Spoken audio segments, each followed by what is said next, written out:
Good afternoon. Ako nga pala si Dave. I'm going to make a new series called Off Season. This will be my journey toward the next competition that I'm going to do sa powerlifting. Super excited ako ngayon kasi meron akong client and mag-workout kami tomorrow sabay and I'll document everything. See you in the gym. Magte-train ako for my second week later.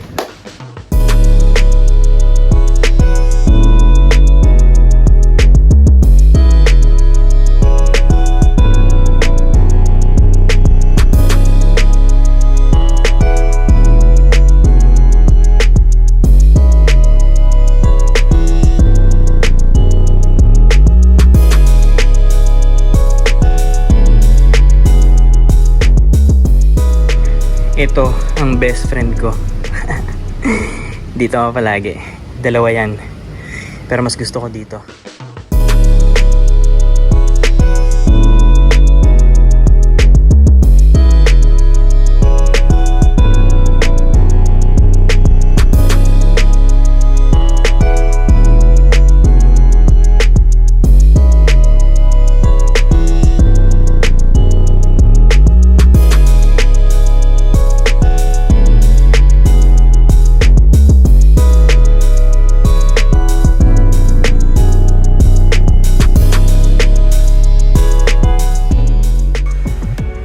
So tapos ko lang mag-warm up, nagiinom ako ng pre-workout ngayon. This is my first set, 5x5 at 120 kilos.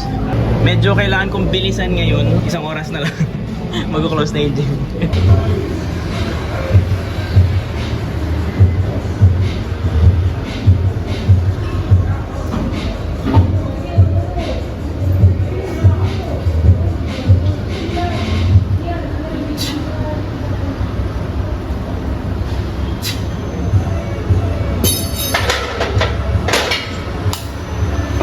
May fail dun eh, makikita nyo sa video, may harang. Kaya di ko gano'ng makita yung depth. Pero I feel good. I felt na I sunk that deep. Harap ako ng magagandang angle for the next 4 sets.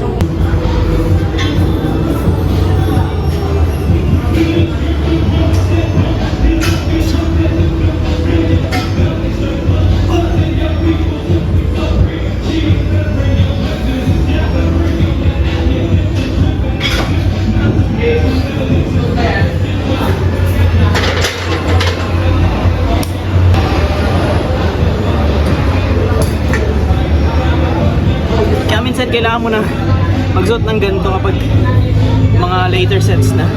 Hindi ko lang sinuot kasi pangalawang set ko pa lang. Mamaya, third set onwards.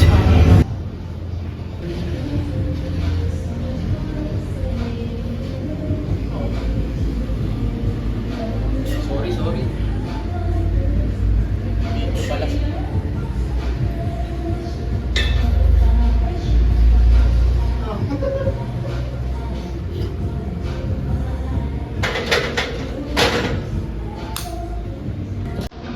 And hindi na siya masakit.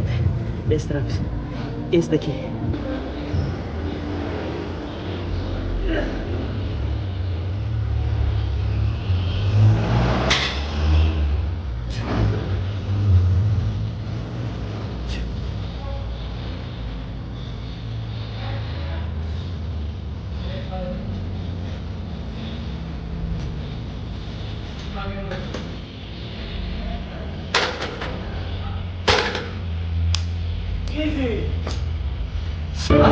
To be honest, nung tinignan ko yung first couple 3 sets ko, hindi siya ganun kalalim. Now I made sure that malalim siya. So let's check it out. Positive, malalim siya. Now I know how deep I should go. Hindi ko na i-record yung last set, pero malalim to for sure.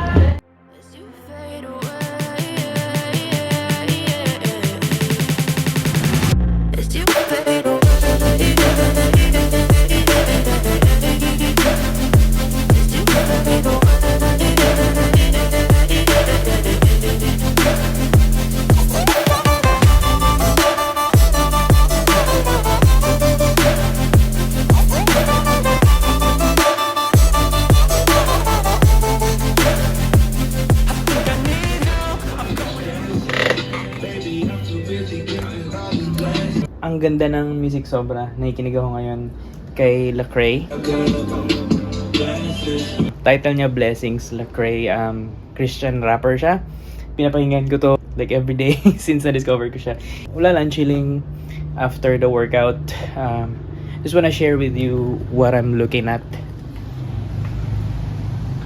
Although hindi siya ganun kataas, pero I could see views. And malamig siya sa gabi while I'm working. I'm editing actually right now dun sa na video namin kanina. That was the end of the day. Really great working out with Mark kanina. I'll proceed with doing his program. And isisingit ko pa to. Okay. So, good night. Medyo tahimik, walang sound, wala ganong tao dito sa gym. Halos pa ako lang, tatlo lang kami dito. So I'll take this opportunity to record the set. Hindi dapat ako mag-video ngayon pero walang tao. So yeah, I'm still on my slides. Mag-suot lang ako ng shoes. And then we're gonna do squat max 3 today. Let's go.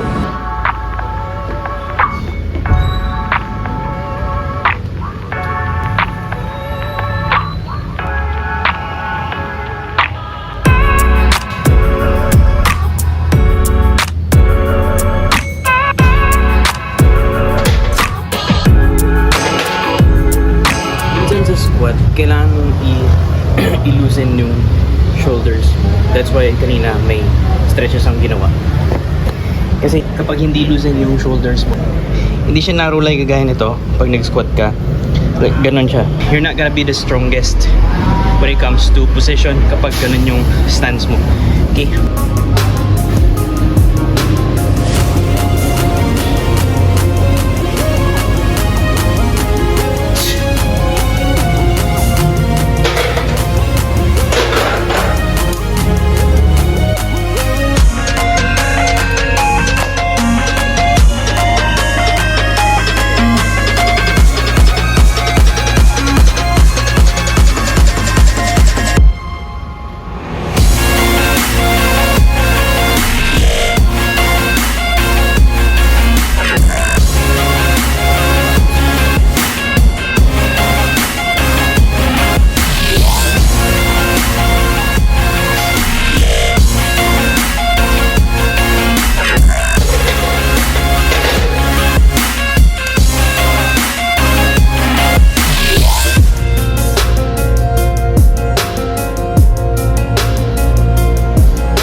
Deadlift session. Hindi pa ako nakapag-touch ng ganyang weight. Medyo matagal na. Pero, ayun, I'm getting back to deadlifts. Focus ako sa squat, the block 1. Block 2, nag-add ako ng deadlifts. Para di maiwan.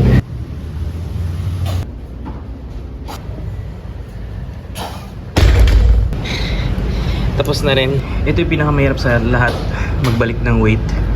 Imagine tatlo lang yan ha, tatlong plates lang yan. Imagine people deadlifting like 200 kilos.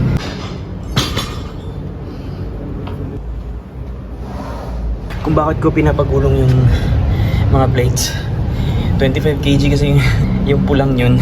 So, imagine, kung bubuhatin mo yung 25 kg, kada setup mo ng weight, bawas energy, conserve energy as much as possible. Another tip.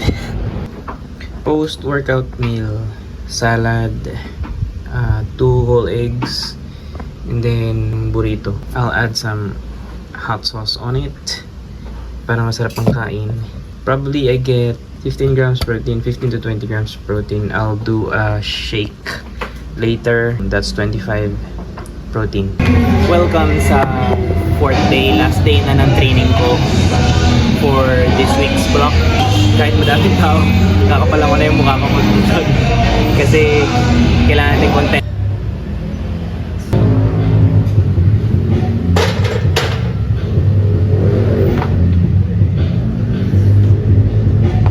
Disclaimer, 3 hours pa lang yung tulog ko.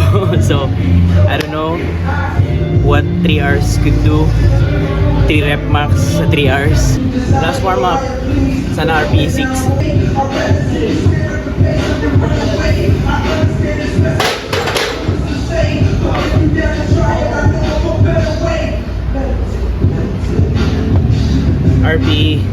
6.5.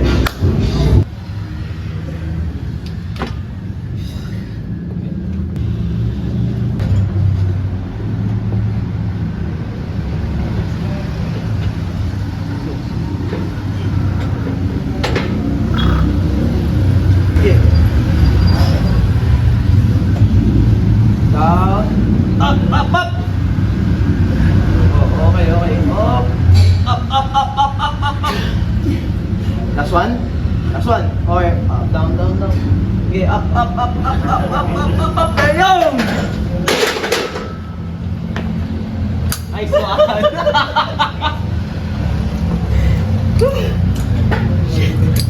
Alam ko mamatay na ako. Sabi ko nanginginig to si Jen. Kaya pala ako naglalagay ng belt pag nagbe-bench. Kasi para makita ko kung tumataas yung puwet ko. Kasi bawal yun. Pag tumaas yung puwet mo, no lift. We did it. We fight through 3 hours sleep. Let's go. Accessories na.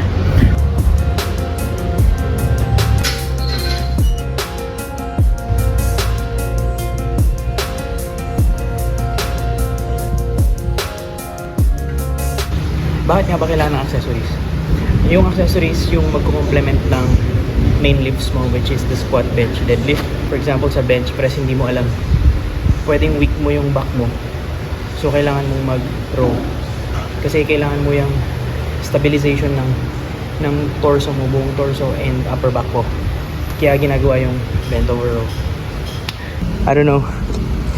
Hindi nabibigyan ng justice yung pump ng tricep ko eh. Pero grabe, sobrang pump niyan. Outfit of day, OOTD. Nike Dunks. Dunks. Alphalete. Alphalete short. You have to dress good to feel good working out. Madalas sa mga gym goer, ginagawa nila nagba-bodybuilding, di ba? Ako nagpa-powerlifting ako. So ano yung powerlifting? Iba pa ba yun sa weightlifting? Yan yung mga question most of the time. Pag sinasabi kong powerlifter ako, ano yun? Para ba yung kahidilin? Hindi. Powerlifter, yung ginagawa nila. Nag-squat, bench press, tsaka deadlift. Sa Olympic weightlifting naman, clean and jerk, tsaka power snatch. Medyo komplikado yun. Sobrang komplikado dun. Compare mo sa powerlifting. Actually, magandang topic yan eh. Magandang topic yan sa isang vlog siguro. I hope you enjoy the whole week gym session that I had. Yun yung ginagawa ng powerlifter sa training. By next week pala, test kami ng 1 rep max nung client ko. Meaning ng 1 rep max is kung ano yung pinakamabigat mong kayang buhatin sa squat, sa bench press, tsaka sa deadlift. So, see you next week. Dave signing out. Peace out!